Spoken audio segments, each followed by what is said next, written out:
Meet the young couple living in one of the most remote areas in Australia, all in the name of helping to bring our endangered animals back from the brink of extinction. The Fort Grey homestead sits in one of the most remote corners of New South Wales. From the air, it is a tiny speck of human habitation in a vast, open landscape of rolling red sand dunes and rocky terrain. Red earth runs for thousands of kilometres. From the homestead, the Strzelecki Desert stretches as far as the eye can see. They call this corner country, tucked up where the state's borders with South Australia and Queensland meet. It's 6 hours drive north from Broken Hill, and the nearest neighbours are 30 kilometres away. Driving through Sturt National Park, 4-year-old Isla and 9-month-old Zach might be the most remote children in New South Wales. To see other children once a month at playgroup means a 300 kilometres round trip. An excursion to the supermarket is a 12-hour journey there and back. It's hard to imagine a tougher, more unforgiving place to work and live, but Isla and Zach's parents have grown to love it. Dr. Rebecca West and her husband, Dr. Reese Pedler, are both ecologists on an urgent mission to push back against the extinction crisis.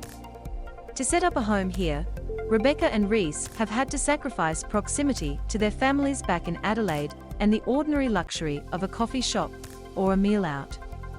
But for Reese, the heart of Australia is very much alive. There is excitement. There's just so much incredible history.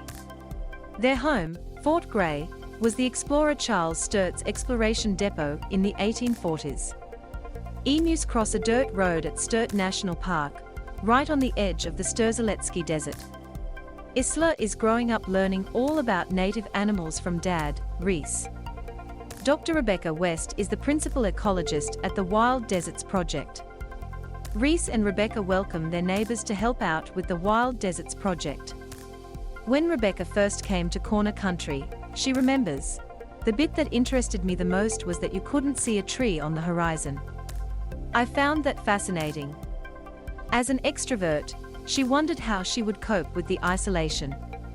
When she first walked into the homestead, it was full of dust. "I remember thinking, am I going to be able to live here?"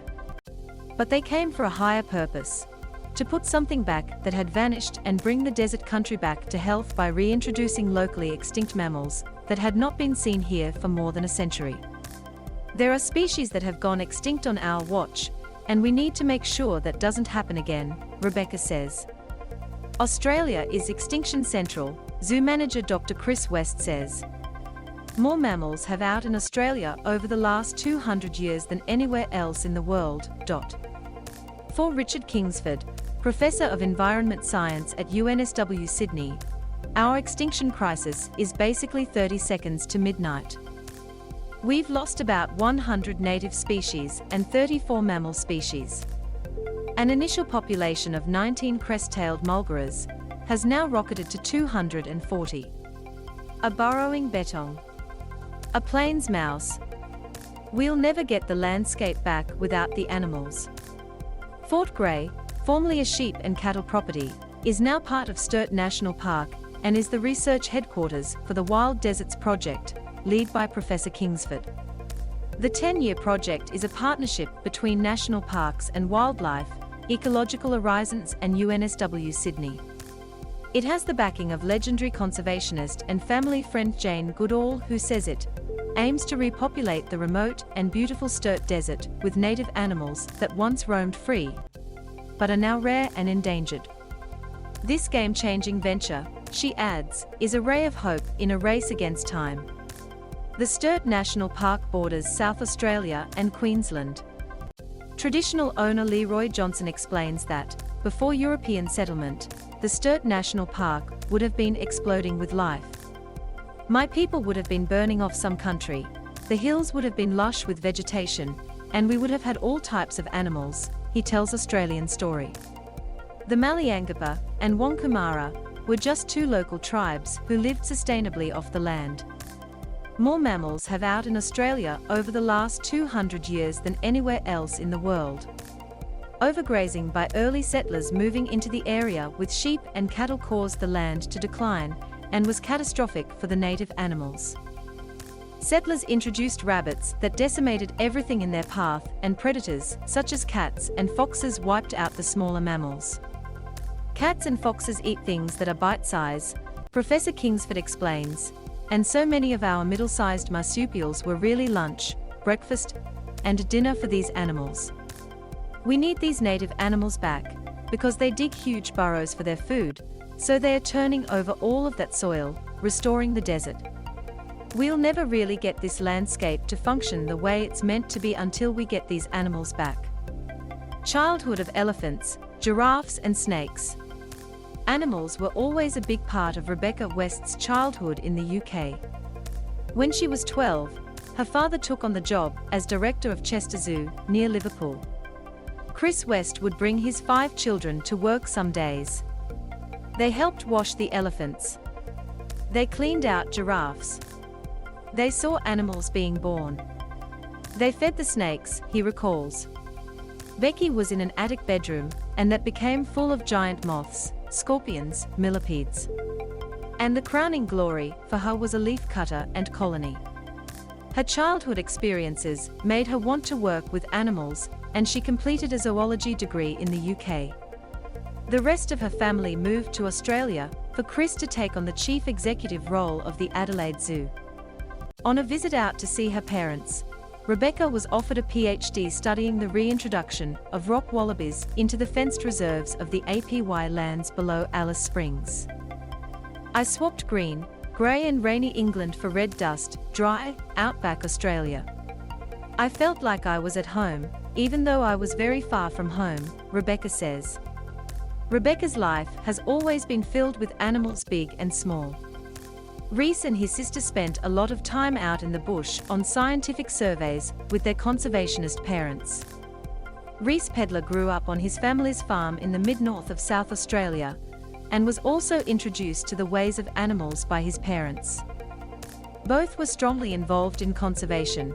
His dad, Lynn Pedler, is one of the country's top ornithologists, and his mother, Janet, has devoted her life to conservation and land management. My sister and I used to spend a lot of time out in the bush on scientific surveys with my parents. When he graduated from university, he took a job in the South Australian outback at Roxbury Downs on various ecology projects, where he became fascinated with waterbirds. Reese did his PhD on banded stilts, tracking them across the inland salt lakes that form after rainfall. Rebecca and Reese first met at a Mammal Society conference in 2012. When she arrived to take a job at Roxbury Downs in 2014, he offered her a spare room in his house while she looked for a place to live. I moved in, Rebecca recalls, and then a month later, I just moved rooms and we never moved out. They married in 2017. She had fallen in love, not just with an Australian, but with the landscape, the nature, that spirit of the country and its ancient echoes, her dad says. A dry, dusty few years in crippling drought. The couple heard the Wild Deserts project was on the cards and decided to sell themselves as a double act, Reese the project coordinator, and Rebecca the project's ecologist. They signed on in 2016, said goodbye to their families, and moved to Fort Grey a year later. The first part of the project involved building 2 huge 20 square kilometre paddocks they call exclosures special, 2-metre-high fences, with a floppy wire overhang to stop feral cats and foxes from climbing in. Reese and his sheepdog, Peg, also tracked and removed every rabbit. That completed, they were ready and raring to reintroduce 7 species of native mammals into the exclosures. 2 20 square kilometre enclosures are keeping native animals safe from predators. Phase 2 of the Wild Deserts project was to eradicate pests and predators like feral cats. Rebecca does early morning trapping work, checking up on the health of the recently released animals. But, as Rebecca would discover, the outback has a harsh side and a beautiful side. The drought that descended towards the end of 2017 meant there was nothing for the animals to eat.